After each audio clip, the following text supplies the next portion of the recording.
I think I've said this before, and probably multiple times.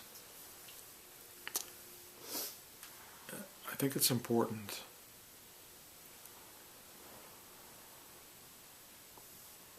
There is no truth that can be spoken.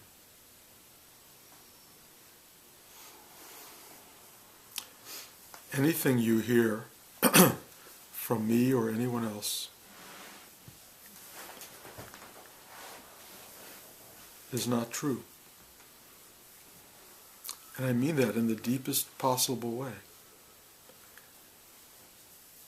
There are moments of truth that may appear or be seen through the cracks of speech, through the words, that may be sensed, that may be momentarily inhabited.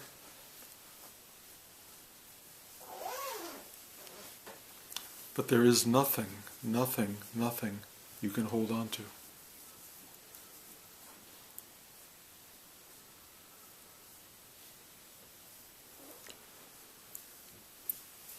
And in a certain sense, the real spiritual journey is letting go of everything you know to be true. Because everything you know at all separates you from truth.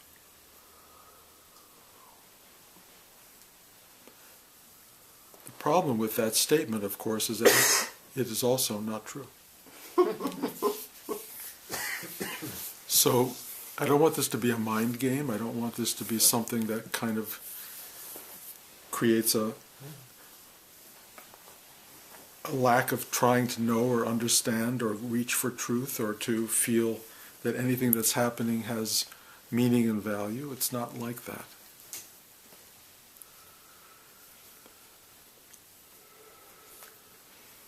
I can only tell you from my own personal journey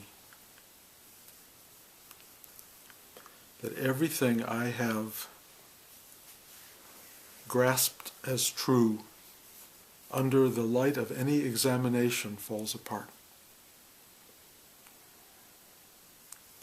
It does not last. Partly it doesn't last because we do not last. Because we are a temporary existence. We have momentary expression, and then we cease to be. So all the truths that we're gathering have to do with that momentary expression, and we hold on to them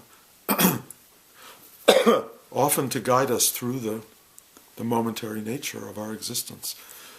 We hold on to what I would call the solace of truth, which is mostly story. Mostly a story that we tell ourselves to justify our choices in life.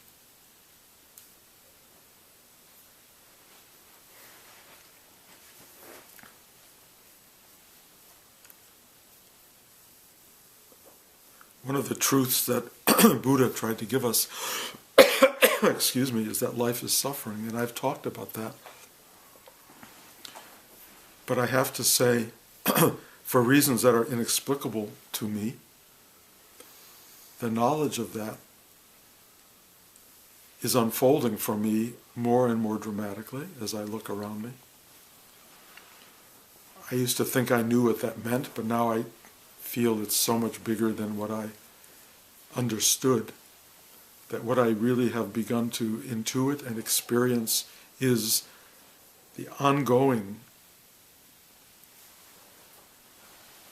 stress and distress and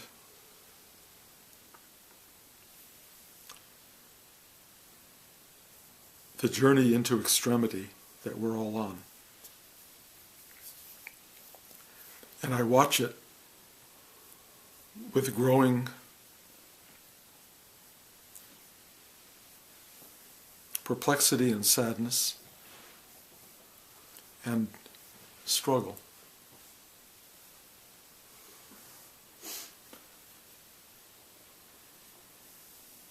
And so I ask myself fairly frequently, why? Or what is this?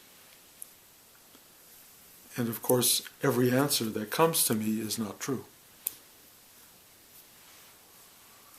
It's an answer. It'll get me through the day. It may even power you through a lifetime, but it's not true. It's not the answer. There is no answer. There is no answer. And that in itself is stressful. That's difficult. There's no answer.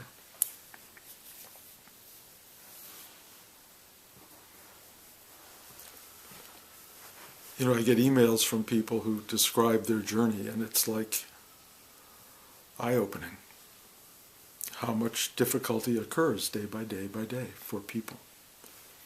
And as we get older, of course, it's even more so because more things are left to be exposed to. There's more people we know, more of their particular journey is sort of exposed to us.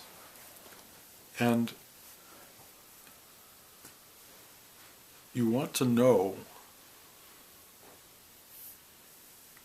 how do I interact with and respond to all of the complexity of suffering that goes on?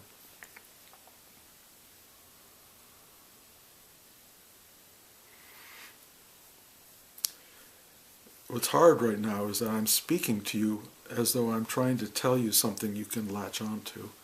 At the same time, I'm telling you, you cannot latch on to it. But we are human beings that do latch. We do grab hold of stuff. Because in this extraordinarily endless sense of becoming and dissolving, our nature is to grasp. Our nature is to hold. And so some of the teachers we have, Rudy being one of them, was saying, don't attach. Do not attach. Suffering comes from attachment, which brings loss and grief and suffering. But attachment also brings us connectivity and joy and pleasure. So it's hard to be teaching a lesson of non-attachment when attachment may be the only thing that works for you.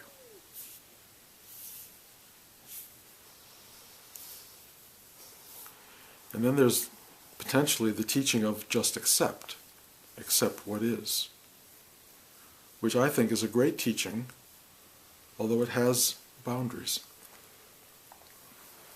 There are certain levels of suffering and pain and confusion and loss and grief that cannot be accepted, that the human body-mind condition simply doesn't know how to expand or let go deeply enough for an acceptance to occur. In other words, you cannot create that acceptance. You are not in charge of accepting. Acceptance may happen, but for you to try to do it is kind of at the core of your problem, because you can't. So we're left in an enormous quandary. All human beings, the human condition, is an unbelievable quandary in which we look for guidance and help and understanding and solace and peace, and no matter what you find, will not last or hold.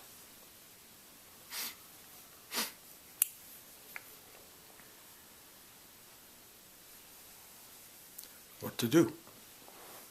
What to do?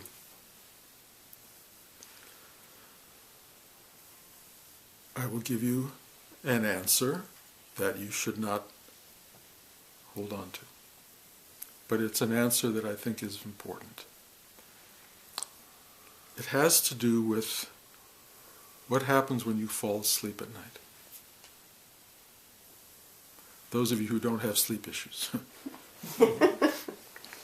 When you fall asleep at night, there's this unbelievably simple, non-active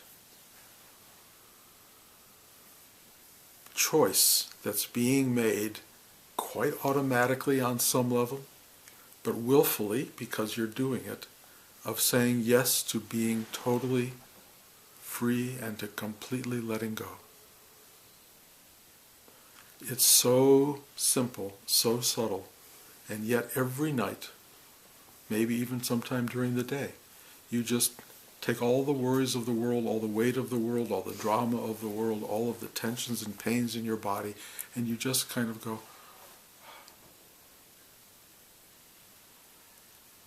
it works. Mostly it works. Something happens. And if you watch it in slow motion, which is kind of delicious, if you watch it in slow motion, it is a kind of deepening of a relaxation. It is an opening inside yourself. It is a yes to life. It is a yes to being. It is a trust. It is a deep and profound trust in being. And you give it to something that is unknowable. And it takes you in.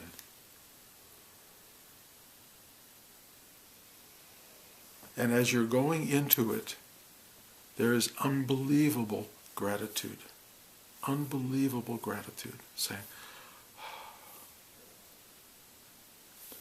it has what I would call a very maternal aspect.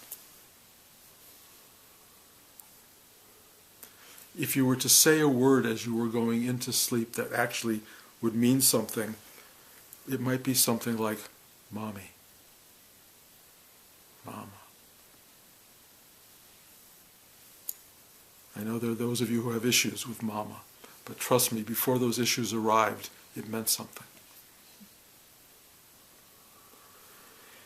This thing cradles you into itself and is exceedingly and exquisitely protective, engaging, enveloping, and takes you from everything, and reduces you into nothing, where no word, no idea, no concept, nothing will make sense, nothing matters. It is an absolute depth of being.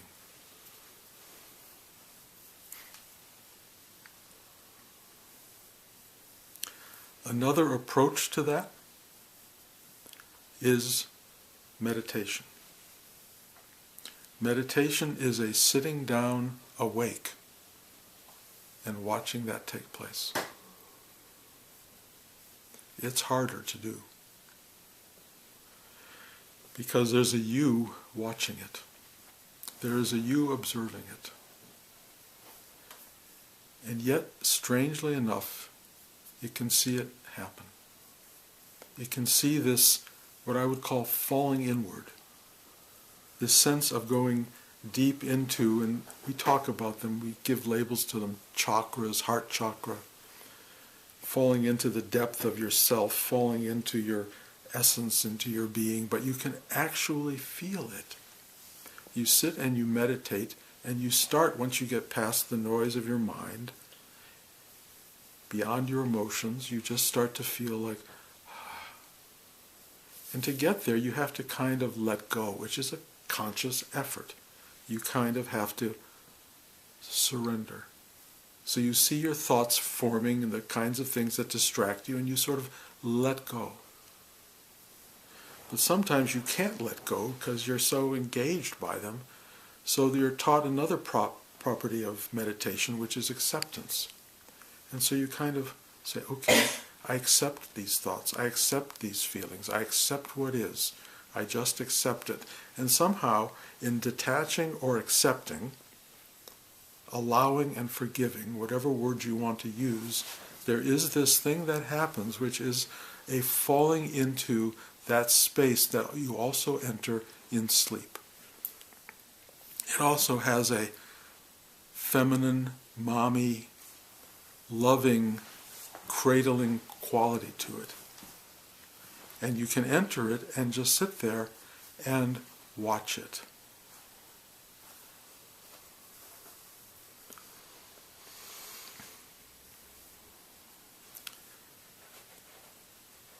The strange thing about watching it happen is the awakenedness that is brought into the equation. You're watching yourself do the thing you do every night, which is fall into sleep. Only now there's awareness of it. There's a sense of oneness with it. It is awake rather than not awake. It is alert and not passive. Well, it is passive, but it is aware of its passivity. And there's a falling into and a lying down into and relaxing back into yourself. That's what we're doing. That's what this meditation process is doing.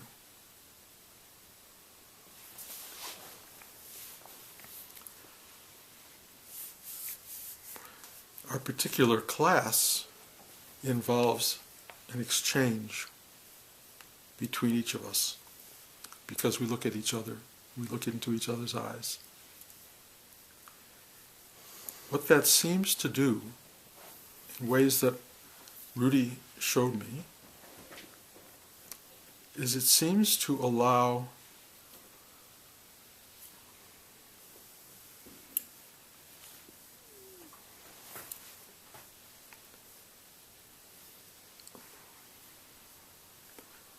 it allows the self in.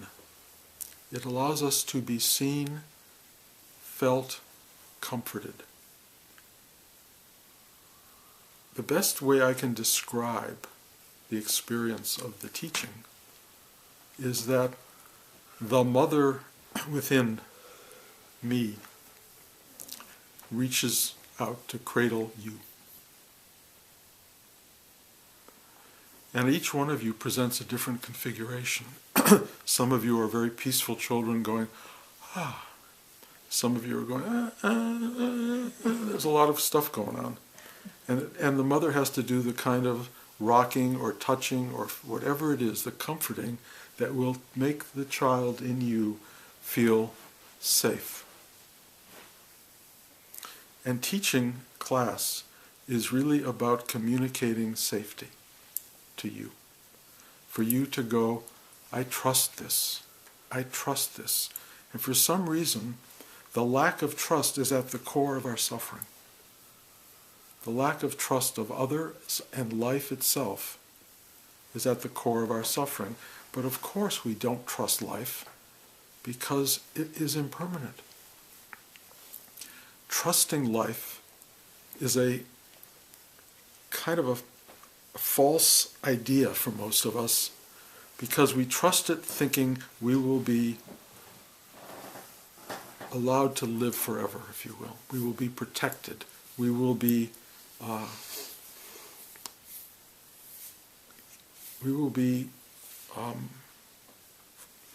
free of suffering and struggle and pain and ultimately death. And we all know that's not true. So it's very hard to trust anyone who promises that. We try. There are whole religious systems that basically tell us, don't worry about how horrible life is. Ultimately, there's heaven and release and freedom and acceptance and many mansions in heaven, and on and on and on. There's promises of future. And we try as best we can to have that belief system in ourselves for those people who are looking for future. But the reality of the meditative experience and this particular kind of class is that it's trying to give you that assurance in the moment. But it is not an assurance that has truth in it. Let me put it this way. Finding that comfort, that space of being mothered, that space of being allowed total release and absolute trust, is a temporary experience. It's temporary. It only lasts as long as moments of it happen in the class for you. It will go away. After you leave here and go home, it will go away, probably. In the same way that sleep goes away the minute you wake up. Suddenly you're back in, oh my God, I got to get to work, I got to pay the bills, I got to do this, I got to do that. All of that comes back into play.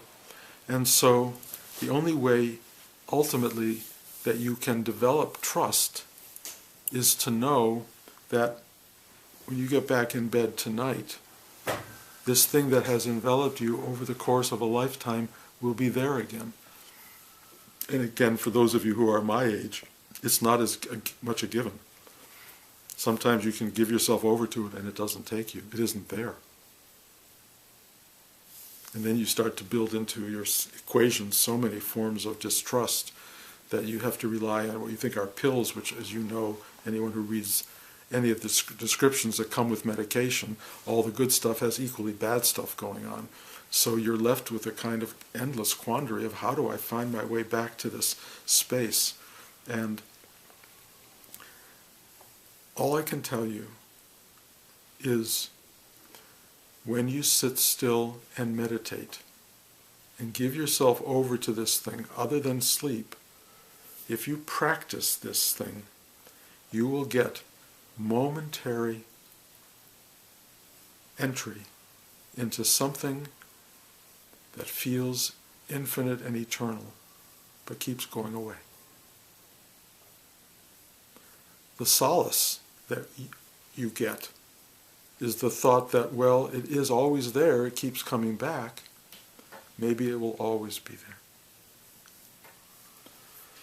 Awakening, the spiritual awakening, the enlightenment that one has, is that this is true. This space of enveloping being is true.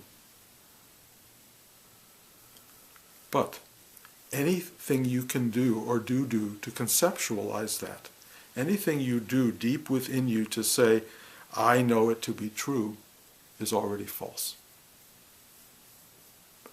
Any conceptualizing of that space, any words you can speak about it, anything you can transmit about it, is not real. All you can do is tell people, if you can allow yourself to be, if you can surrender to the being of your existence, both in the sleep mode and in the awakened mode, you will know something that is unspeakable. You will know something that is ineffable. You will simply know it to be true. And you will know it, and you will know it through your sensations of it. And one of the core sensations of it is this sense of trust. There's a sense also that I can describe as love. Love. It's not love just as a one-dimensional thing. It's so many forms of love. It tickles you. It rubs your back. It cradles you. It diapers you. It allows you to swing back and forth. It does all these things to you. It loves you. It loves you. And you feel that. But you also experience, and I think this is the hardest part for the awakened being, you feel all of the sadness, all of the grief, all of the fear, all of the untrust of being human, at the same time that you feel the opposite. What you feel in awakening is non-dual. In other words, you feel the having and the losing as the same thing. You feel the trust and the fear as the same thing. You feel it all. You just feel it all, and it can't be focused. It can't be brought into, this is what it is. It's too beyond any concept or idea to ever know. All you know, in a sense, is, huh.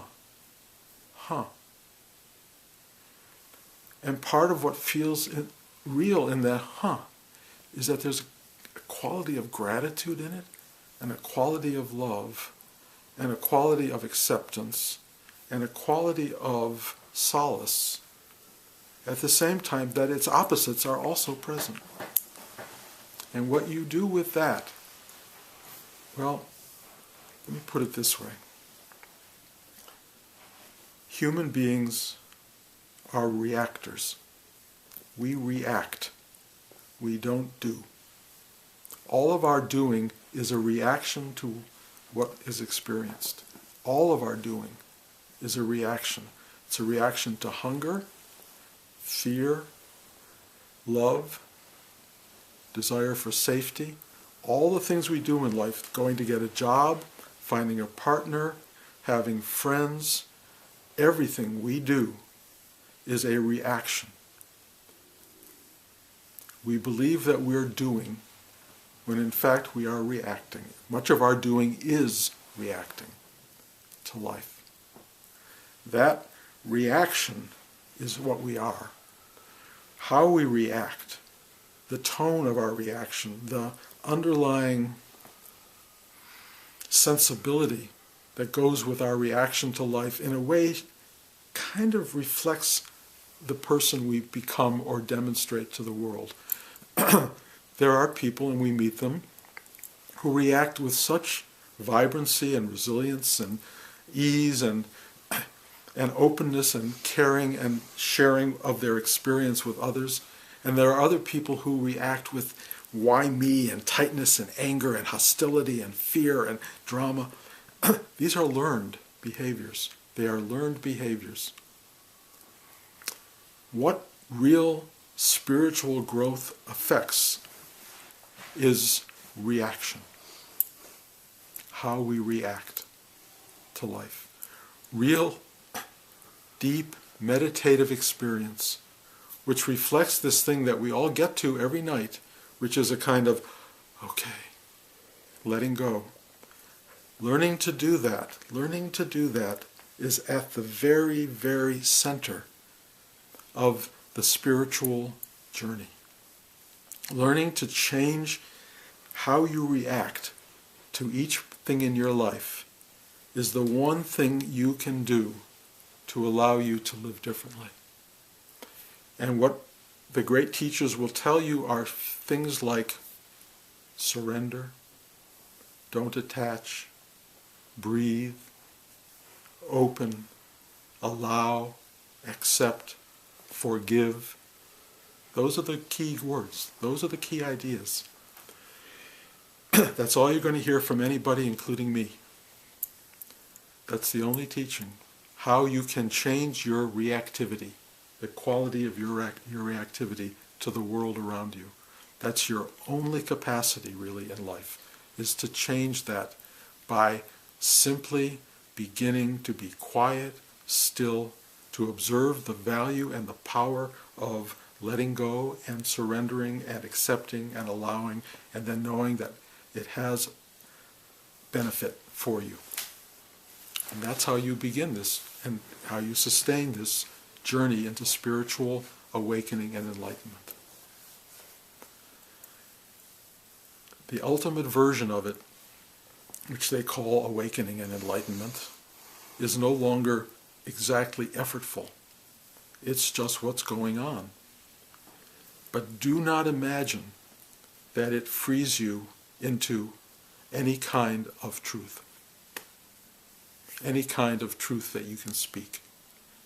It frees you into a truth that is unspeakable, unknowable, and ineffable.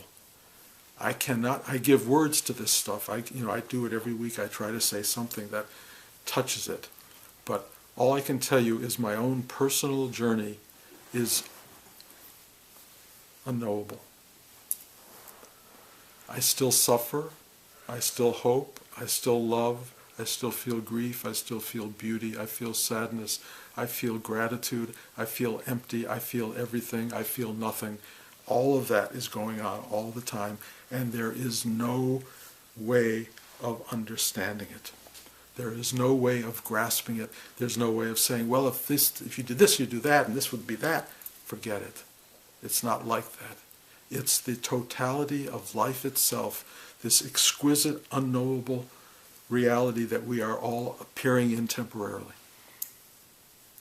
And so if you're coming here for the answer, I don't have it. If you go anywhere for the answer, if you find it, it won't be true. You're already the answer. You are already what you're looking for.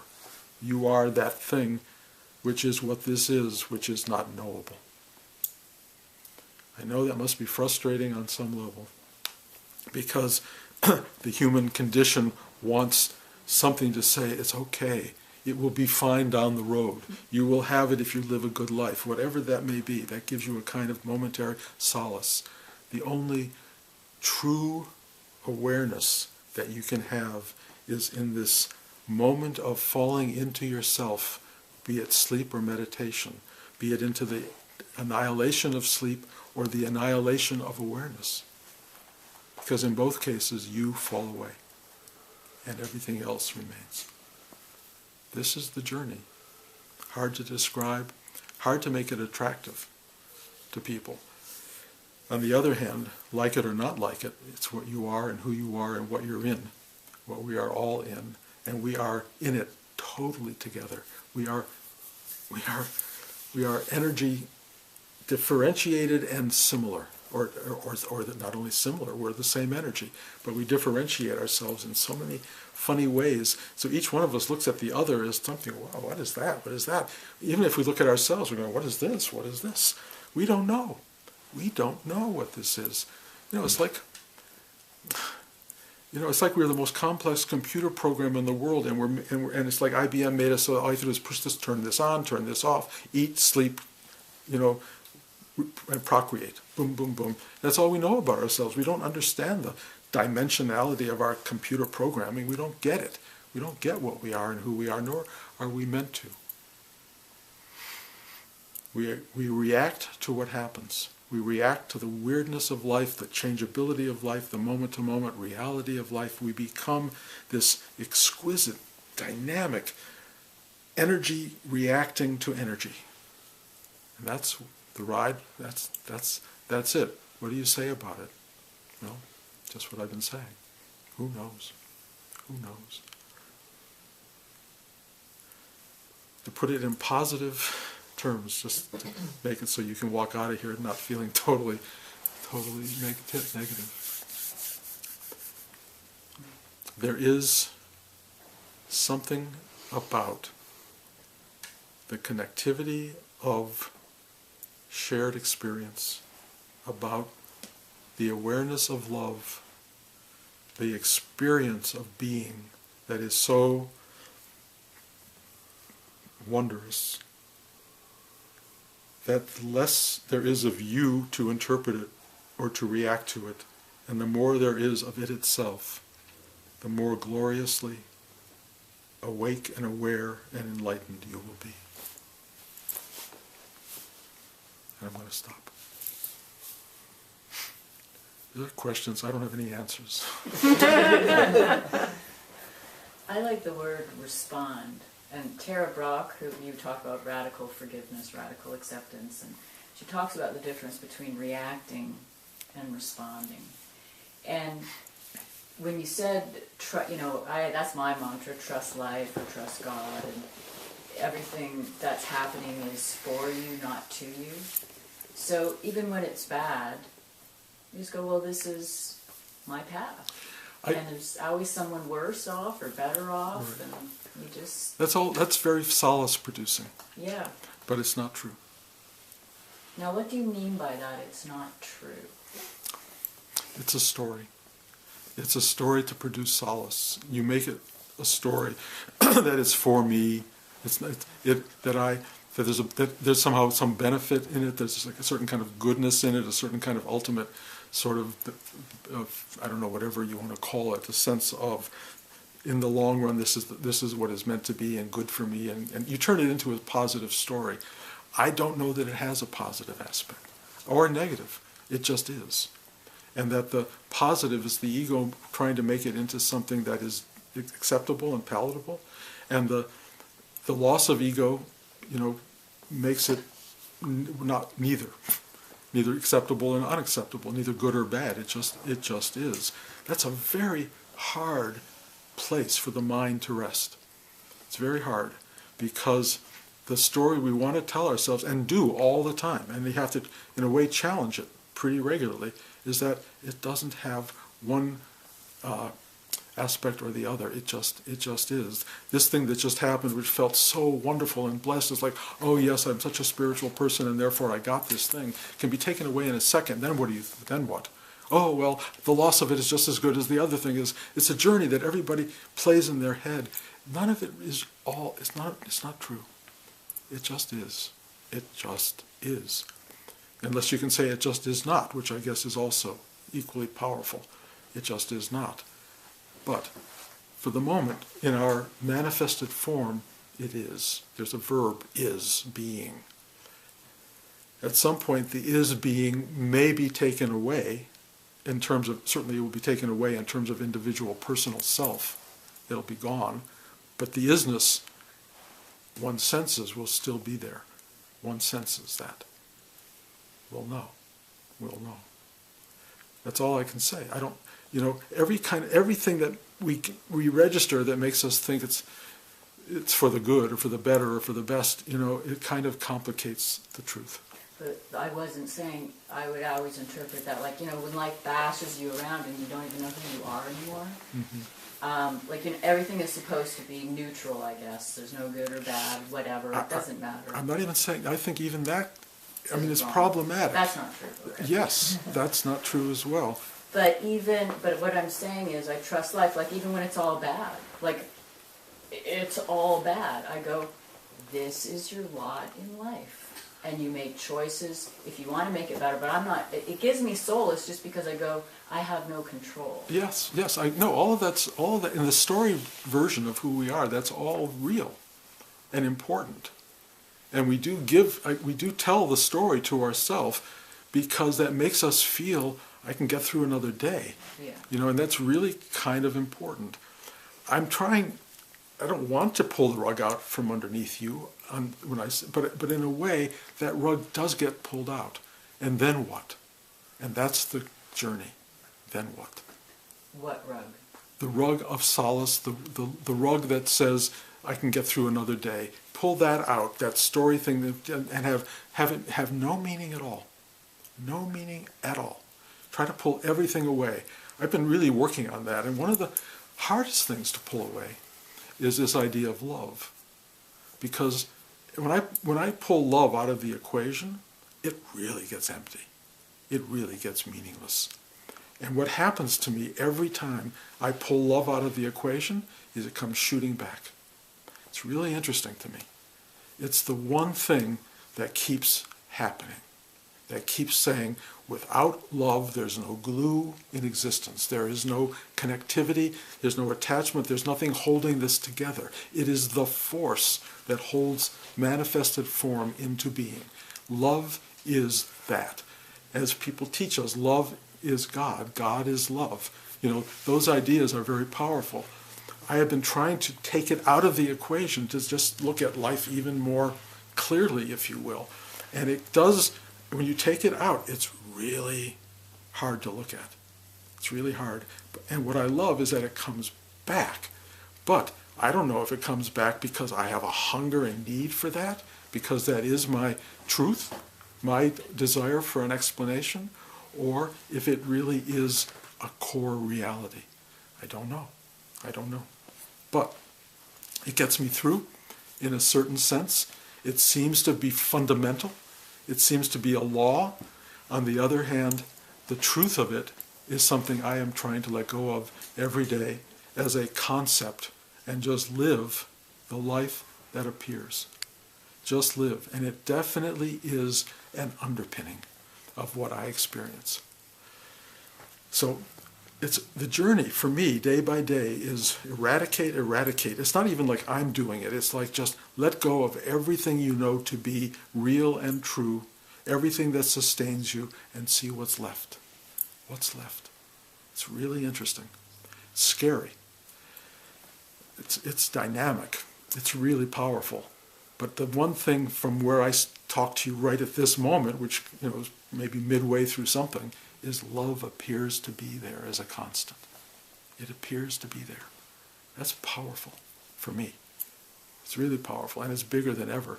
And when I look at you, when I'm teaching, when I'm looking at each of you, all that's happening really is this love is reaching into you in such deep, penetrating ways, and looking to cradle and touch and embrace the tiny speck of childlike reality that you are, of infant-like being. Because deep inside everyone, before their fear comes, before their knowledge comes, before all of that stuff comes, this thing is vibrant inside, and then it gets covered up with experience and reaction and response to the world, and it becomes a form and a being. But underneath all of that is this really tender, tender reality. And this love that emerges here shoots out into the universe and tries to touch that in each of you and bring it into conscious form, to make you aware of it, because it's the doorway to your deeper being. And it just makes it easier to get through. That's what Rudy did for me. He just kept pushing things away and going into this love. And he kind of said he was reparenting me at one point. And he also said, one of the things he said when I was hugging him when I was early on, he said, my heart was just really open. He said, that's love. The love is what you feel for your mother when you're 4 years old, he said. What I feel I'm doing in the same way is reaching back into all of the closed doors and all of the confusions and all of the things that have turned away from that, and bringing you back to that very vibrant space inside yourself that is the love that you feel when you were held, when you were a day old, a minute old. That love that started immediately, that bonding that I talked about last week in classes, bonding of being held, embraced, loved, cared for, protected. That's what we're looking for in our life, and it appears to be there in us, and it wants to, in these separate bodies that we have, it wants to ignite it in each other if we can. I mean, that's not everyone is trying to do that, but in the sense of we're all looking for love. We're basically looking for someone else to come in and just say, I take you as you are. The beautiful marriage vows, for better, for worse, for sickness and in health, all of that stuff, that is what it's about. It's like, yes, yes to you, yes to you. It's really powerful, and it's really beautiful. And ultimately, the yes to you is the yes to what is, the self, because there are no two. It's the wonderful way to become one and produce more. I don't know if I'm expressing this any better, but reaction and respond are different stories of the same idea. They're all good stories. Use them as you can or need to or want to. But if you want to go on a bigger journey, let everything go. Just let everything go. It's tough. And I'm not sure everyone's meant to do it. I'm not even sure why I'm doing it. But I cannot go through the day without looking at all of this and going, no. It's letting it go. Letting it, not resting in any story value that's giving me a particular comfort. It's just being raw and naked and available in the world and watching what that is. It's potent. Just potent. So I would ask this. So when you awaken and it's an unfolding and a maturing into enlightenment type thing, before your awakening and after, how going through the day, what is the biggest thing on your approach of going through the day that shifted with that made it worthwhile to you? I stopped trying. There was no more a person trying to get there. There was just a being there. And I really thought the being that awakened was finished. Like, oh, there it is. And I may be distinguished from other people who've awakened who really do get a complete, absolute, ultimate knowledge. But for me, it's been a kind of constant, like amazement, a constant evolution of growing. And it doesn't stop, and I have very little, in a Bruce-like sense, to do with it.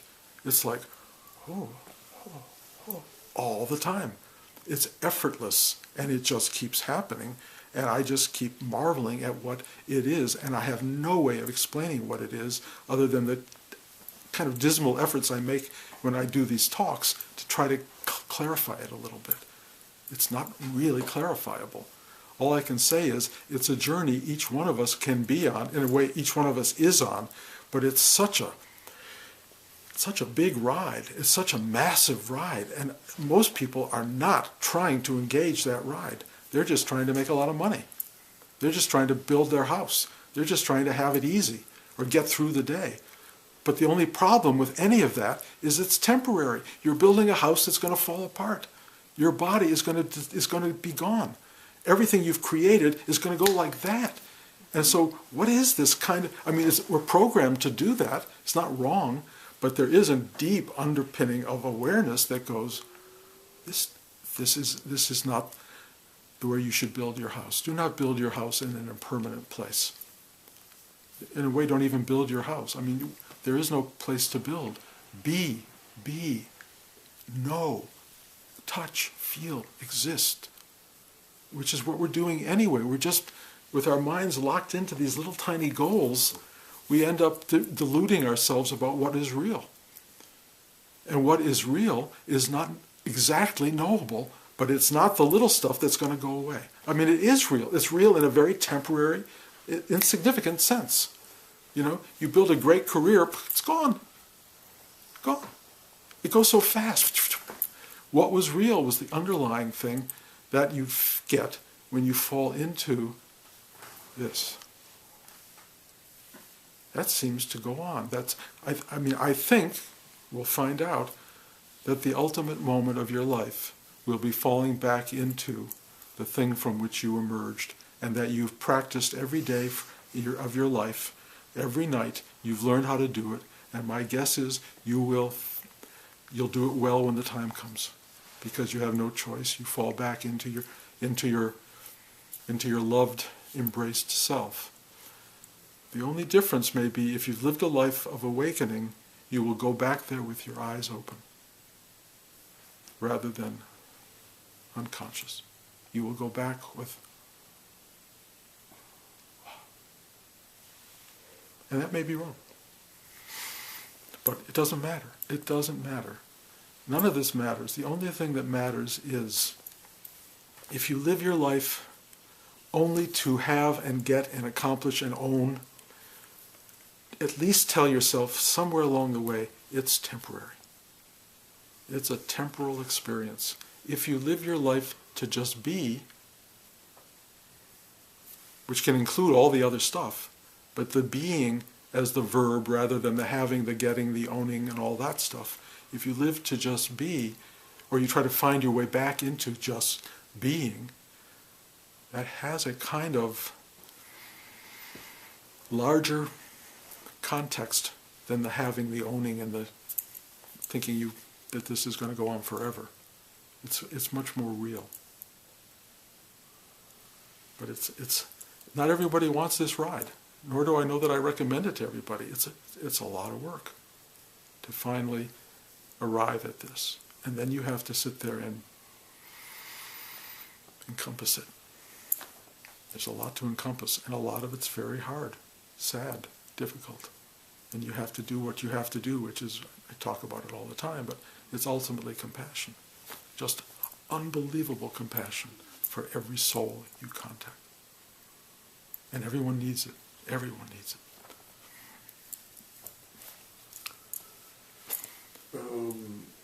Speaking of sleep, the other side, the dream state, how important, how real is that to our waking state?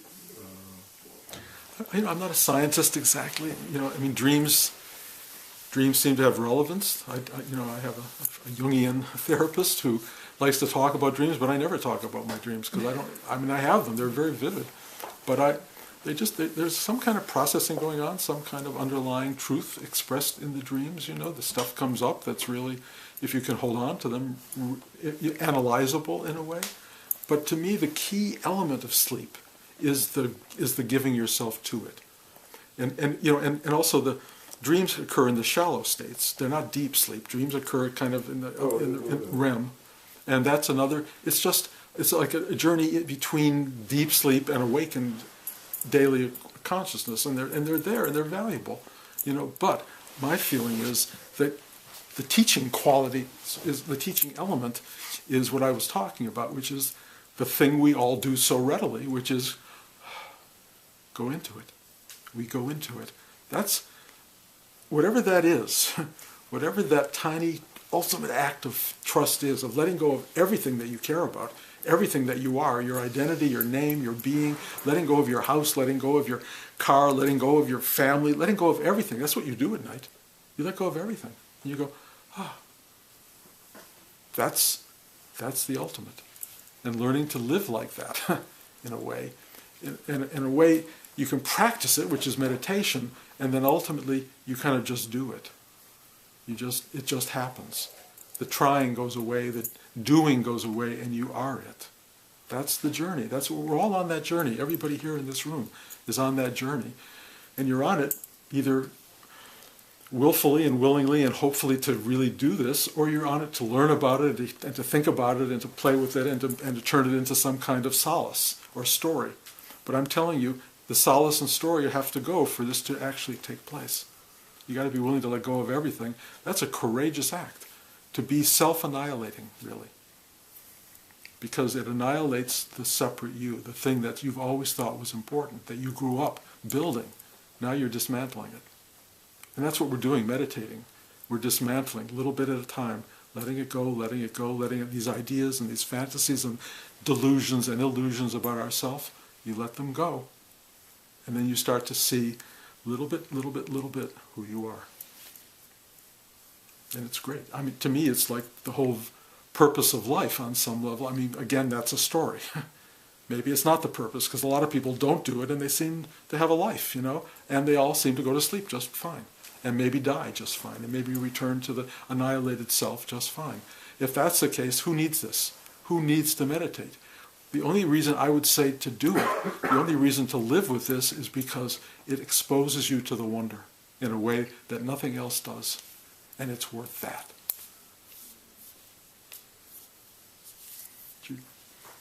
This is really kind of amazing that you're talking about this, because at least my whole adult life, I've always stayed up really late. And the reason, in my mind, is because I savor this state that you're talking about, and I know it's coming, and I want to be sure that I'm very tired so that I can fall into it easily. And so I love falling asleep. I love that whole dissolving. And the story that I've heard around it is that, yes, every few hours you have to go back to God, or you go crazy. So it's interesting that you're talking about it, and I like that you named it like Mommy. Well, but naming it God as well works for me. Yeah. And I kind of buy into that story. It is kind of going back to God. I would even say if you can slow motion your life enough, most of us can't, every second you're moving back and forth. We're constantly in touch with God form. God, I mean, this is it.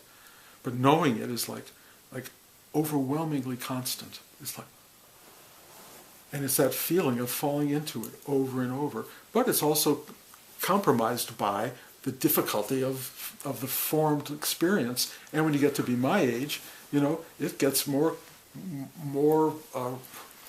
it gets harder. You're painful. There's a lot, aches and pains and all these things, and the body's falling apart, and you can't figure out how or why or what. You wake up and you go, oh God, now what? That's really what happens. But it's all part of this process. But this slow awareness of give yourself over is a godsend, literally, to make you feel that I can do another day. You said that we are reacting. That's really what our life is mostly reacting. I actually really do kind of know and believe that. But I think as I meditate, I find maybe sometimes, at least seemingly, a point of choice. And I think meditation, or in order to get there, you find that point of choice where you decide to go that next step or whatever. Well, I'll throw you a line that Rudy used to have. He said, meditation is the thing that gives you choice. In other words, you can react immediately to everything, which is what a lot of people do and often badly, or you can go,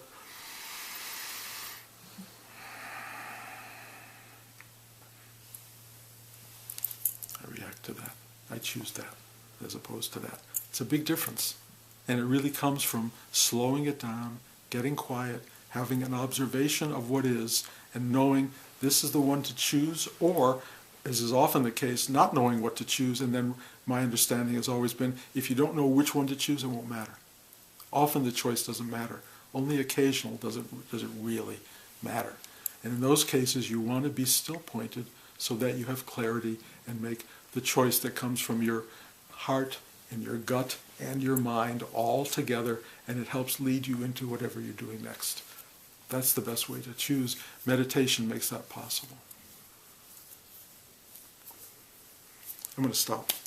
Thank you all, and next week we'll be in Los Angeles, so there won't be a class here, and the week after we'll be back. Okay? Thank you.